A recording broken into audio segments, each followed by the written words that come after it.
السلام عليكم ورحمة الله وبركاته. أهلا بيكم معايا في فيديو جديد من فيديو النهاردة إن شاء الله هشرح فيه معاكم طريقة عمل علبة صغيرة للتوزيعات أو نستخدمها كفواحة معطرة للدولاب. بتحطي جواها صابونة معطرة وبتحطيها في الدولاب أو في مكتبة الأطباق، بتديكي عطور جميلة جدا. أتمنى تكون سهلة وبسيطة عليكم وكمان تنول أعجابكم. فضلا ليس أمرا، ما تنسوش إذا عجبكم الفيديو تدعموني بلايك وشير وسبسكرايب.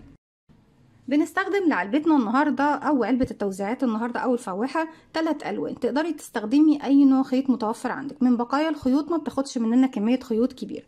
نستخدم خيوط النايلون لو عايزاها حجمها صغير، أو هنستخدم خيوط الصوف لو تكون حجمها زي ما هنعملها النهاردة مع بعض. هستخدم خيط صوف متوسط السمك مع إبرة رقم 3.5 ملم. بسم الله الرحمن الرحيم. نبتدي نكون دائرة سحرية. بداخل الدائرة السحرية هنبتدي نشتغل 16 غرزة عمود بلف على 2 من الأصابع. بسيب مسافة من الخيط وابتدي ألف الخيط على ايديا وارجع للخلف واجي تاني للأمام. هجيب الخيط عكس بعض وارجع تاني للخلف والف ايدي الناحية التانية. كون عندي هنا حلقتين، بدخل تحت الحلقة الأولى وأسحب من تحتها الحلقة التانية. هلف ايدي وواحدة واحدة بخرج الخيط من على ايديا واتأكد ان طرفين الخيط داخلين داخل الدائرة السحرية. طرف خيط البداية بهتم بيه طبعا لأن هو بيقفل لي الدائرة السحرية. أما طرف الخيط المتصل بالشلة ببتدي ارفعه على ايدي عشان اشتغل. قبل ما اشتغل في الدائرة السحرية لازم اقفلها. ازاي بقفلها؟ بيكون عندي على الابر حلقة، بلف الخيط واخرج منها كده بكون ارتفعت سلسلة. هرتفع سلسلة كمان وهعتبر ان دول بس مجرد سلاسل ارتفاع. طيب عايزة اشتغل في الدائرة، لو حاسة ان الدائرة واسعة شوية بشد خيط البداية بضيق سنتر او مركز الدائرة. داخل الدائرة بنشتغل 16 غرزة عمود بلف. ازاي بشتغل العمود؟ بيكون عندي على الابر حلقة، بلف الخيط لفة واحدة او حلقتين، بدخل فراغي اسحب الخيط واخرج. معايا على الابرة 3 حلقات، هلف الخيط واخرج من حلقتين، اتبقوا 2 هلف الخيط واخرج منهم وبكمل كده 2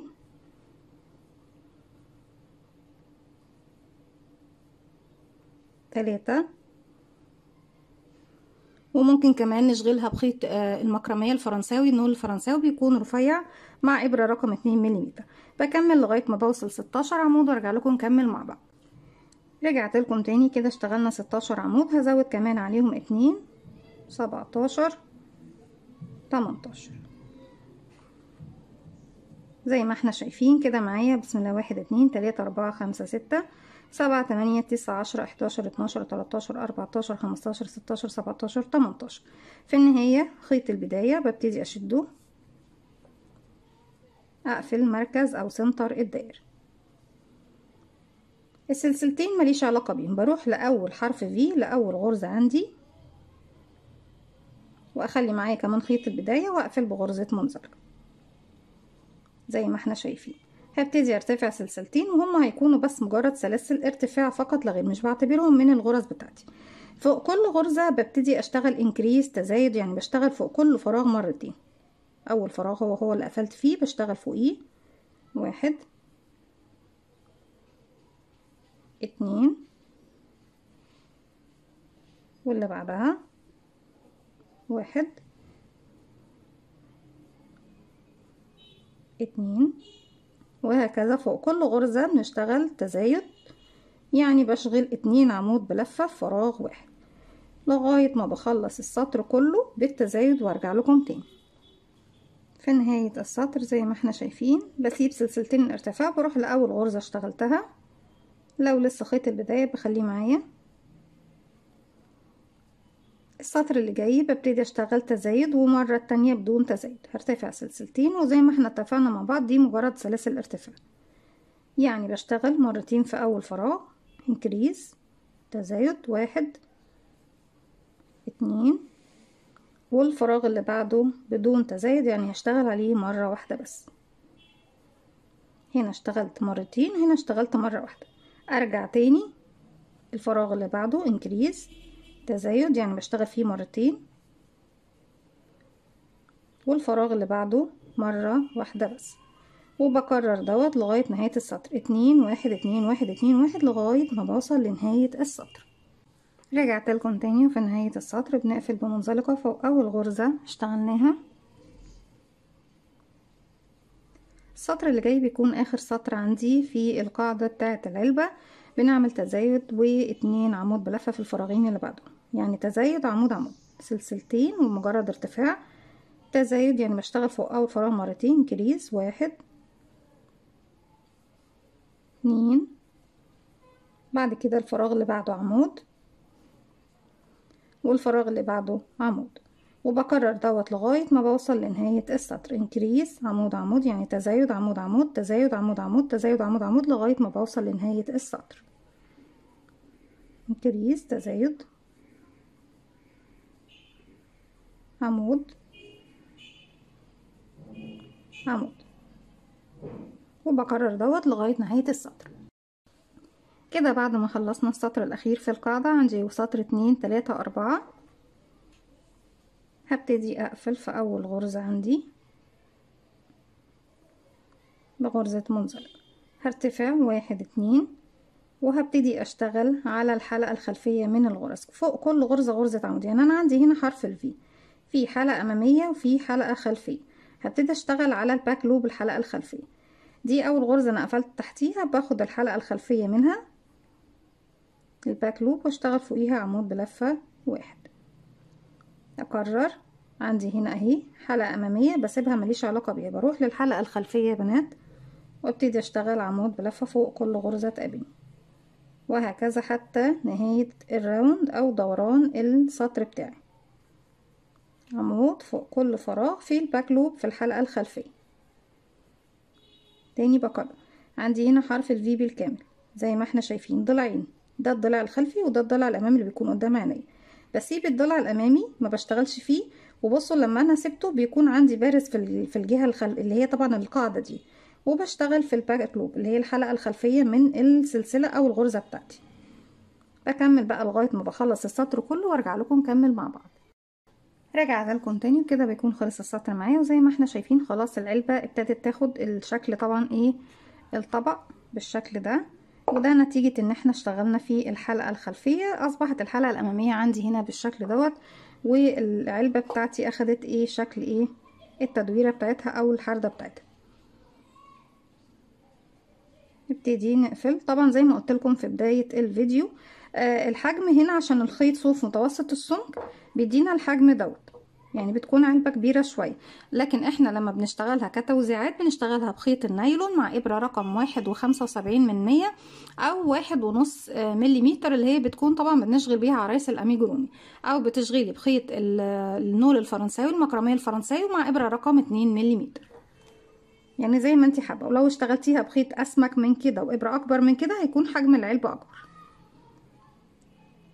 فوق اول غرزه اشتغلناها بقفل بغرزه منزلقه وابتدي ارتفع سلسلتين، وهبتدي اشتغل بقى ايه بنظام تاني. فوق اول 3 غرز بشتغل 3 غرز عمود، كده عمود عمود عمود، وهاخد سلسله، هسيب تحت السلسله فراغ واروح اشتغل 3 عمود في ال3 فراغات اللي جايه. 1 2 3 سلسلة. انا حبيت اشتغل بسمك الخيط دوت عشان يكون ايه واضح بالنسبة لكم. بسيب تحت السلسلة فراغ واروح اشتغل 3 عمود. 1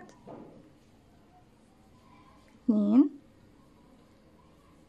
3، وهكذا سلسلة 3 عمود، سلسلة 3 عمود، سلسلة 3 عمود، والسلسلة اللي باخدها من تحت بسيب تحتها فراغ من تحت، عفوا السلسلة اللي باخدها من فوق بسيب تحتها فراغ. في نهاية السطر بعد ما اشتغلت اخر 3 عمود باخد سلسلة بسيب تحتها الفراغ الاخير وبروح اقفل بغرزة منزلقة فوق اول غرزة عمود بلفة موجودة عندي في السطر زي ما احنا شايفين بالشكل ده. طيب المرحلة اللي جاية هبتدي اشتغل على الفراغات، همشي بمنزلقة كمان منزلقة كمان منزلقة لغاية ما وصلت لمكان السلسلة. فوق السلسلة برتفع سلسلتين واشتغل 3 عمود بلفة في نفس الفراغ. 1 2 3، سلسلة مسافة بسيب تحتها 3 عمود واروح للسلسلة اشتغل 3 عمود بلفة. 1 2 3، سلسلة واروح اشتغل فوق السلسلة 3 عمود، سلسلة 3 عمود، سلسلة 3 عمود، والسلسلة المرة دي اللي باخدها من فوق بسيب تحتها 3 عمود من تحت. هكمل وارجع لكم. رجعت لكم تاني كده خلاص خلصنا السطر بتاعنا، والسطر اللي جاي بيكون تكرار للسطر اللي فات. كده اشتغلت 3 عمود فوق السلسلة واخدت سلسلة مسافة. هقفل فوق اول عمود عندي بغرزة منزلقة، بمشي كمان بمنزلقة لغاية ما بوصل للفراغ، وابتدي ارتفع سلسلتين و3 عمود بلفة في نفس الفراغ. 1 2 3 سلسلة، بنسيب تحتها ال3 عمود ونروح فوق السلسلة نكون 3 عمود بلفة، وبكرر دوت لغاية ما بوصل الى نهاية السطر 3 عمود سلسلة 3 عمود سلسلة وهكذا.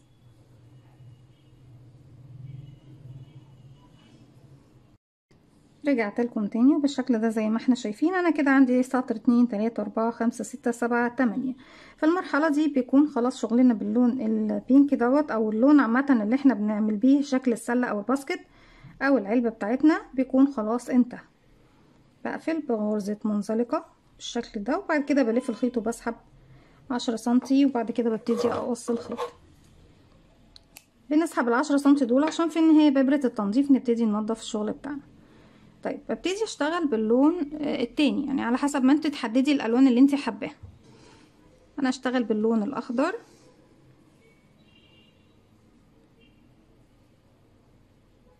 بسيب مسافة 10 سنتي من الخيط، وابتدي فوق اول غرزة هتقابلني. ممكن الخيط دوت لو مش هنضفه بإبرة التنظيف بخليه معايا تحت الغرز. هبتدي اسحب عقدة بداية واسحب الحلقة دي من تحت هنا بالشكل ده، وابتدي ارتفع سلسلتين وهشتغل في نفس الفراغ عمود.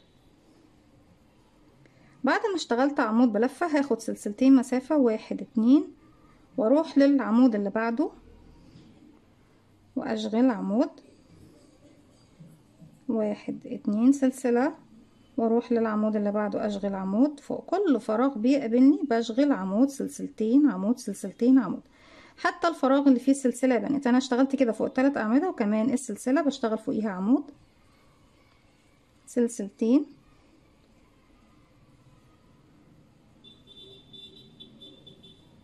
عمود سلسلتين لغاية ما بلف الدوران بتاعي كله عمود سلسلتين عمود سلسلتين عمود، وارجع لكم تاني. رجعت لكم تاني، وزي ما احنا شايفين كده بنكون في نهاية السطر.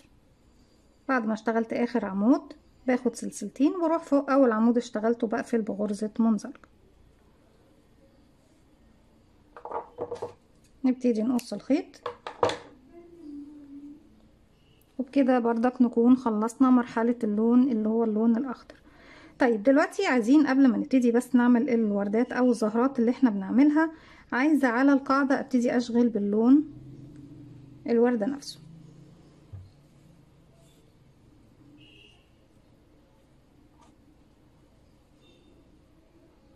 هدخل من هنا يا بنات زي ما احنا شايفين المكان هنا عندي ده عند الحلقة اللي احنا كنا سايبينها. ببتدي ادخل واسحب الخيط دوت، ارتفع سلسلة واروح اشتغل منزلق سلسلة، وفي الحلقة اللي بعدها اهي الحلقات اللي احنا سايبينها كلها من تحت اللي كانت امامية بالنسبة لي، عفوا، منزلقة سلسلة منزلقة، في ايه بالظبط، سلسلة والغرزة اللي بعدها منزلقة، بسم الله، سلسلة منزلقة لغاية ما بخلص الدوران بتاعي كله واوصل للنهاية. هنا عندي في نهاية السطر فوق اول غرزة اشتغلتها بقفل بغرزة منزلقة، بسيب مسافة من الخيط،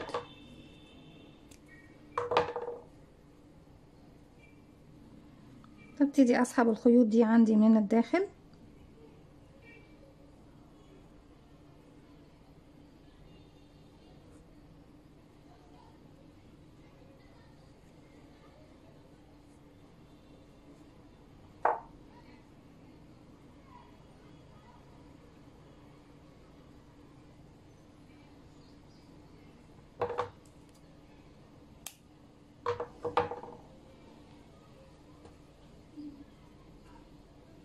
بيكون ده طبعا شكل القاعدة عندي للعلبة زي ما احنا شايفين قد ايه جميلة.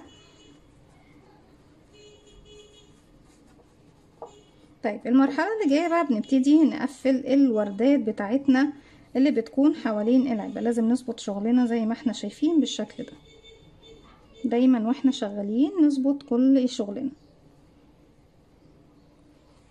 بنبتدي نشتغل باللون الأخير،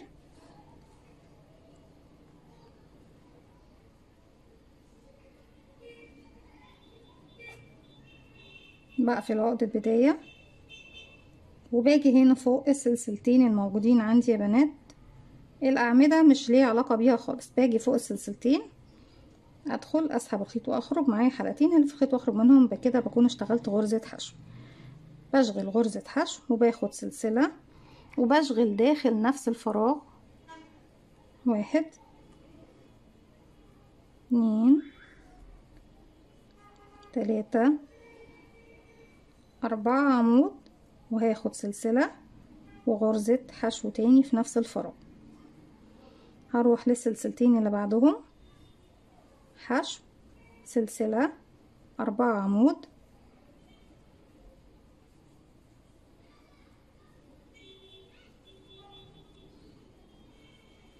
أربعة، سلسلة، وانزل تاني في نفس الفراغ بغرزة حشو. بكرر دوت 6 مرات كده، 1 2، ودي رقم 3 فوق السلسلتين، حشو، سلسلة، 4 عمود، 1 2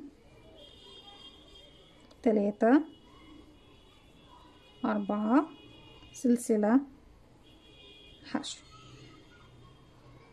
حشو، سلسلة، 4 عمود،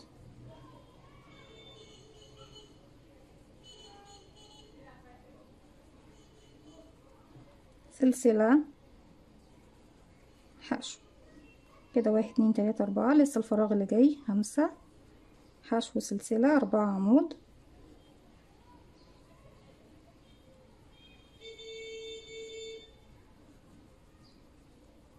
سلسلة، حشو. الفراغ اللي جاي هيكون رقم 6، وهوريكم هنعمل ايه بعد ما احنا بنشغل 6 اماكن من دول. حشو، سلسلة، 4 عمود،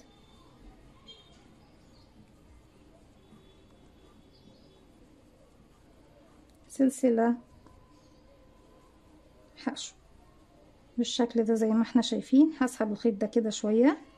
عندي كام بتلة او كام جزء؟ 1 2 3 4 5 6. لما يتموا 6 معايا باجي هنا فوق اول غرزة اشتغلتها، بدخل وبنزل شغلي دوت بالشكل ده، وهسحب الخيط اللي انا كنت سايباه في الجهة التانية. هسحبه من هنا يا بنات اهو بالشكل ده. اصبحت كده معايا وردة طبعا، وباللون الاخضر اللي احنا اشتغلناه من الداخل زي ما احنا شايفين. سلسلة، وهروح عندي هنا 1 2 3 فراغات، كل فراغ فيه بشتغل سلسلتين. بسم الله. 1 2، عفوا بشتغل 2 حشو فوق السلسلتين، وهنا 1 2 حشو، وده تالت فراغ 1 2 حشو. زي ما احنا شايفين بيكون ما بين كل وردة ووردة في عندي 3 فراغات، فوقيهم كل فراغ فيه 2 حشو فوق السلسلتين. تاني برجع بكون 6 فراغات تانيين، حشو، سلسلة، 4 عمود،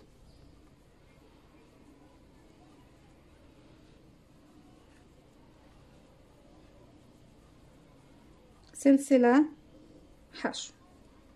تاني في الفراغ اللي بعده حشو، سلسلة، 1 2 3 4 سلسلة، حشو.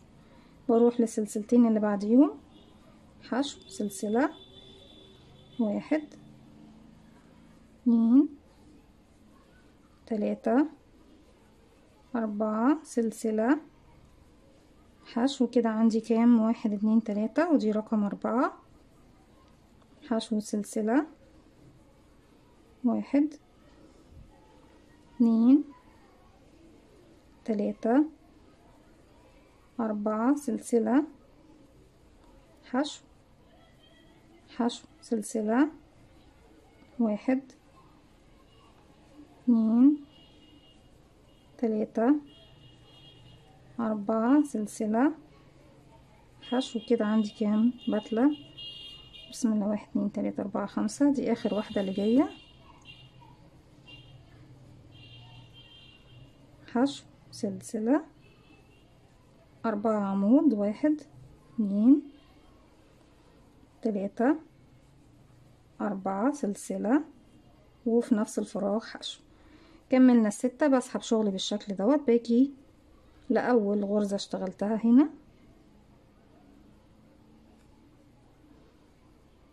بنزل شغلي بالشكل ده. الخيط اللي انا كنت سحباه اهو بسحبه من على الابرة من تحت المكان الفراغ اللي انا دخلت فيه، سلسلة، والفراغ بقى اللي بعده هنا فوق السلسلتين 2 حشو، 1 2، والفراغ اللي بعده 1 2، والسلسلتين اللي بعدهم 1 2. ابتدي بقى اكرر نفس اللي احنا عملناه ده زي ما احنا شايفين لغاية ما بوصل لنهاية السطر. بنكون 6 بتلات من الزهرة، وفي رقم 6 بسحب الخيط وبسحبه من اول غرزة طبعا اشتغلتها عندي في اول ورقة من اوراق الوردة، وبعد كده بعد ما بسحبها بقفل بسلسلة وبشتغل على 3 فراغات كمان بعديها 2 غرزة حشو فوق كل سلسلتين. هكمل لغاية ما بوصل لنهاية السطر وارجع لكم نكمل مع بعض. رجعت لكم تاني كده زي ما احنا شايفين. خلاص بتكون العلبة بتاعتنا خلاص اكتملت. قد ايه جميلة. طبعا هي كبيرة شوية عشان خاطر خيط صوف متوسط السمك، لكن زي ما قلنا مع بعض كل ما هنقلل من سمك الخيط هيكون الحجم معانا اصغر. ولو حابين تعملوها بحجم اكبر بتزودوا طبعا سمك الخيط زي ما احنا شايفين. هي مش محتاجة كمان ان انت تحشيها اي حاجة عشان تكون متماسكة، لا هي متماسكة لوحدها زي ما احنا شايفين. في النهاية انا قفلت بغرزة منزلقة فوق اول غرزة اشتغلناها. هرجع فيها تاني بس عشان تشوفوها معايا. دي كانت اخر مكان اشتغلت فيه 2 حشو، واروح لاول مكان عندي واقفل بغرزة منزلقة واسحب الخيط بالشكل دوت و10 سنتي، وبعد كده ببتدي اقص، وبإبرة التنظيف ببتدي انضف كل الخيوط الزيادة. طيب عايزين نعمل بقى الايد او الحامل بتاع العلبة بتاعتنا زي ما احنا شايفين. على فكرة في شم النسيم او في اعياد الربيع ممكن نعمل العلبة دي ونحط فيها بونبون او نحط فيها البيض الملون، هتكون في منتهى الجمال زي ما احنا شايفين وروعة. هي بتكون طبعا ورود وزهور، يعني اعياد الربيع كلها بتكون بتعبر عن الزهور. هبتدي اسيب مسافة من الخيط، نسيب مسافة كافية ان احنا نقدر نخيط بيها الايد من هنا، وفي النهاية برضك بسيب مسافة نقدر نخيط بيها. ايا كان اللون اللي هتشتغلي بيه، ممكن تشتغلي باي لون من التلاتة. اليد بتاعت الباسكت برتفع بسم الله 1 2 3 4، وهشتغل غرزة عمود ب2 لفة. بيكون عندي على الابرة حلقة بلف 1 2، بقى معايا 3 حلقات. بدخل في اول غرزة عندي في الحلقة الخلفية اسحب الخيط واخرج. معايا على الابرة 4 حلقات بلف خيط واخرج من 2 يتبقوا 3، الف خيط واخرج من 2 يتبقوا 2، الف خيط واخرج منهم. في نفس المكان برتفع تاني 1 2 3 4، بلف الخيط مرتين، وفوق الحلقتين اللي عندي دول اهم اللي فوق العمودين نفسهم بشغل غرزة العمود بلفة ب2 لفة اللي هو التاني. 1 2 3 مرات بلف الخيط واخرج من حلقتين.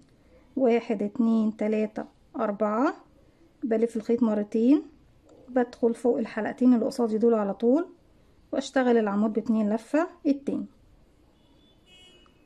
لغاية ما بوصل لطول كافي يكون عندي واخد الدائرة بتاعت يد الباسكت بتاعتنا. كده انا ارتفعت 14 مرة بنفس الطريقة اللي احنا اشتغلناها. هبتدي بعد كده ارتفع سلسلة من نفس المكان اللي انا فيه. هنا هشتغل على العرض بتاع العمود، هشتغل 4 حشو، 1 2 3 4.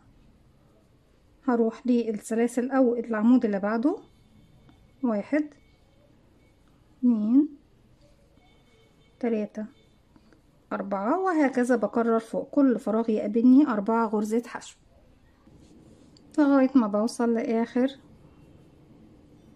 واحدة.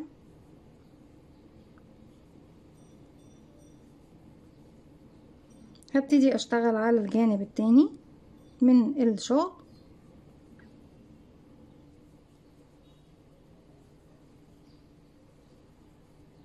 فوق كل سلاسل 4 بشتغل 4 حشو. 1 2 3 4 لغاية ما بوصل لنهاية المرحلة برضك. بعد طبعا ما وصلت لآخر غرزة عندي بقفل بغرزة منزلقة وبسحب مسافة من الخيط تسمح طبعا ان احنا نخيط بيها.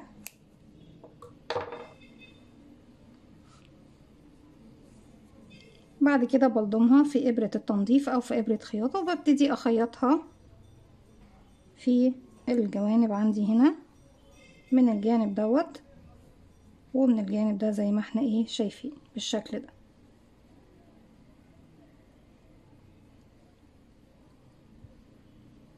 هبتدي بقى اخيط العلبة بتاعتي او الايدين بتاعت العلبة بتاعتي زي ما احنا شايفين بالشكل دوت. مش هطول عليكم، كل حاجة بعد كده بتكون بالابرة والخيط.